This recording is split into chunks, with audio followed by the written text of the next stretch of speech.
Hi, I'm Tom Mihawk, and welcome to my personal finance course. This chapter is about risk management, introduction to insurance, and homeowners and auto insurance.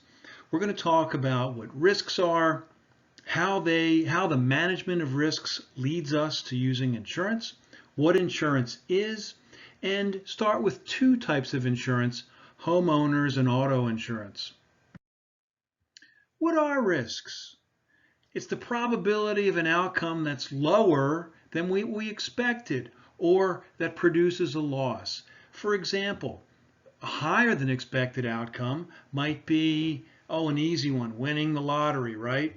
Or, I don't know, living longer than you expect to live. But a lower than expected outcome would be dying prematurely before your expected mortality, or suffering an injury that causes a disability or something like that. That's an outcome that's lower than expected, or a loss. A peril is what causes the loss. Fire, robbery, disease, violent weather, death, for example. And a hazard increases the likelihood of loss. A hazard can be things like risky activities that could cause death, or driving while inebriated. It could cause an auto accident.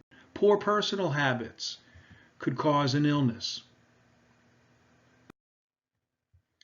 Risk management, then, is the process of determining exposures to risks and their costs, identifying offsetting or compensatory tools to address them, choosing the best action that matches these tools or compensatory actions to the exposures, and reviewing it regularly.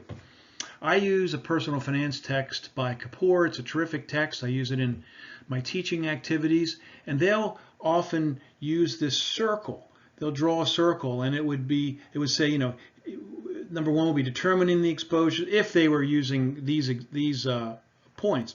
Determining exposures, identifying tools, choosing actions that match the tools to the exposures, and review regularly. It's not an uncommon device, but a great example of how you might think of this. It's a circular organic process. And these tools, by the way, you might think, well, this is the chapter about insurance, so obviously we're thinking about insurance, right? Well, not always. Some tools may include for future retirement, saving more, or to keep yourself healthy, exercise, or making better lifestyle decisions. Don't drive late at night. Don't drive inebriated. Always wear a seatbelt. Better investment planning to have money longer into retirement, or even when you're not retired. Maintaining your home or your auto on a regular basis. Repairing things that need repair, keeping things in operating order. And, of course, owning insurance. But it's not only insurance. These other things are the kind of compensatory tools that can help us. Pure risks is an important definition. Pure risks are accidental and unintentional. The nature and financial impact of the loss can be quantified. These risks can be insured. We know, for example, that mortality risks deaths have been measured since something like the Middle Ages. These records go back. Now, I don't know that insurance carriers could make underwriting decisions from the Middle Ages, but death records were kept back then. And so we have records of how long people live. Today, remember the law of large numbers, and there's more about this in future chapters, but the law of large numbers means that when we have enough risks, we can't identify which person will die in what year, but we can identify how many 50-year-olds, how many 60-year-olds, how many 70-year-olds, if the numbers are large enough. So these are pure risks. They can be quantified. They're accidental and unintentional. These can be insured. Speculative risks, by comparison, cannot be insured. These offer a chance of loss or gain, such as starting a business, gambling, for example. These outcomes are not accidental. They're based on human skill. They're based on luck. The risks generally cannot be insured, speculative risks. Categories of risk management. This is a really key distinction or item to learn when thinking of risk management and insurance.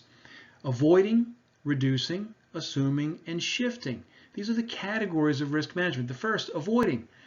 Don't drive late at night. Take a taxi or a ride-sharing service so you can not expose yourself to that risk. Reduce your risk or reduce the loss. So exercise and eat well to reduce the risk of health problems. Or wear a seatbelt when you're driving so that you reduce your loss.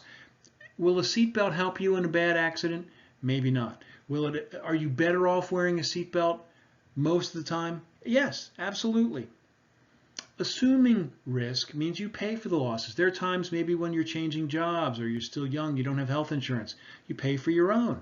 Or maybe you graduate from university, you start your first job in 3 months, and well, these days you'd probably be on your parents' health care plan if you could be, but there was a time when you couldn't be. And you might have 3 months when if you broke your arm, you'd have to go to the emergency room and pay for it yourself.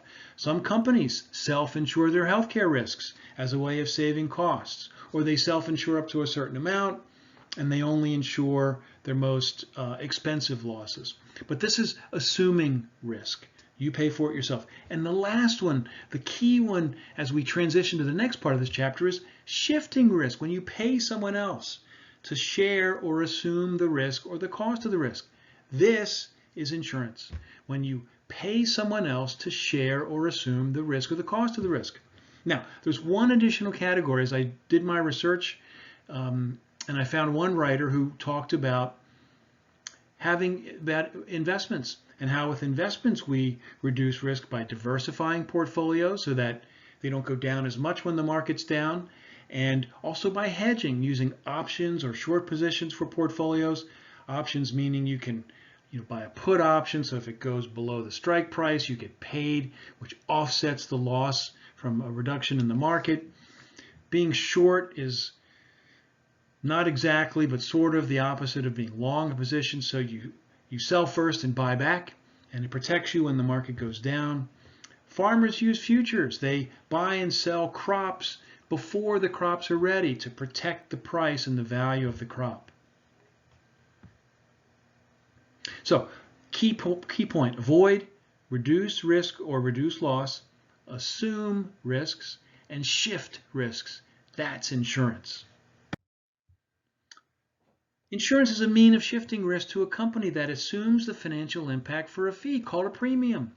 It provides financial support or replacement when a risk causes a loss. It's a smart element of personal financial planning. Provides peace of mind, lessens or eliminates the impact of a loss due to risk. You're entering into an agreement with the company for a policy. The company commits, which means that the policy is a contract, to pay an amount called the benefit that's caused by the loss for which the company receives a fee, which is called the premium. Notice that, to the last point, premium payments lower household economic value in return for the benefit if there's a loss. People sometimes ask me with, say, life insurance, well, if I didn't die, did I waste my money? Well, no. You're paying a premium for the right to have an insurance company pay you an amount if something happens and you pass away prematurely. If you're a significant contributor or the only wage earner in your family, that's a really important value to have. If you die, have someone pay an amount that you've calculated with maybe the assistance of an advisor, or maybe on your own. You've calculated an amount that will support your family, pay off debts, pay for their lifestyle. That's really valuable. And for that, you pay a premium.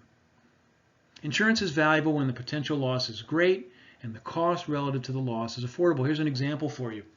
Had a student, one of my undergraduate courses, said she bought insurance because her computer blew up right before midterms, I think it was, and she didn't have access to the computer. And so she went to the store, bought a new one. I said, well, what was that experience like? She said, I was traumatized. I didn't have use of my computer. Now, someone on the other side of the classroom said, oh, that's a waste of money buying those warranties. She, by the way, said she bought the warranty. Well, I didn't quite know how to respond at the time. I had only been teaching a couple of years. I came back in a few weeks and we talked about it again, and I said to the student that owned the computer that blew up, I said, how do you feel now that you own this this extended warranty, this insurance to protect your computer. Oh, I feel very good. What happens? Well, if my computer blows up again, I take it back and they give me a new one. I said, that's comforting, right? She said, yeah. I said, how much does it cost? She said, well, I forget what the amount was, but let's say it's $100. I said, is that a lot for you? She said, well, I'd rather not spend it, but I can afford it, and it gives me the peace of mind that if something happens, I can take the computer back and get a new one. That's a good use of insurance. The potential loss for her is great, traumatic to lose your computer. But the cost relative to the loss is affordable. $100, it's not, she'd rather not spend it, but she'd rather pay that premium to have the benefit of getting a new computer if her computer dies, so to speak. And that's a great definition of when to buy insurance. Some types of insurance, personal, like life insurance, disability, which provides income if you can't go to work, long-term care for at the end of life, typically when you have a chronic illness, health insurance when you're sick or you break your arm or something like that, provides payment for doctors and hospitals and medical bills. Property insurance like property and casualty, such as homeowners, auto, other physical items that you own, boats, planes, things like that. Liability, if someone falls and hurts themselves on your walkway or your driveway when it's icy, or they sue you for slander or libel or something like that, you feel slandered or libeled, then you may want to own liability insurance. And government insurance like unemployment, Social Security, support for those with low income, such as food, medical welfare, long-term care, and disability benefits. There's more about insurance companies in the life insurance chapter, but they come in both stock and mutual organizations. Stock companies have shareholders. Mutual companies are owned by their policyholders. Most insurance companies used to be mutual companies. They've almost all gone to stock companies in the last 20 or 30 years. Not all, but most. Ratings go from AAA, meant to be the very strongest, to C, meant to be the least strongest, rated by companies called AM Best, Moody's, Standard & Poor's, Fitch. Products that they sell are available through agents, financial advisors, increasingly accountants, lawyers, bankers, and asset managers. And here's a list of some insurance companies you're probably familiar with, like Chubb.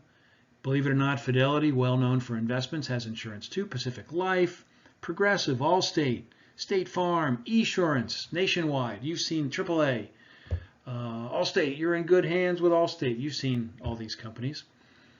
This is the end of section 1, segment 1 of 2 of the chapter on risk management, insurance fundamentals, and homeowners and auto insurance. And we'll stop here and come back with segment 2 in just a moment. Thank you.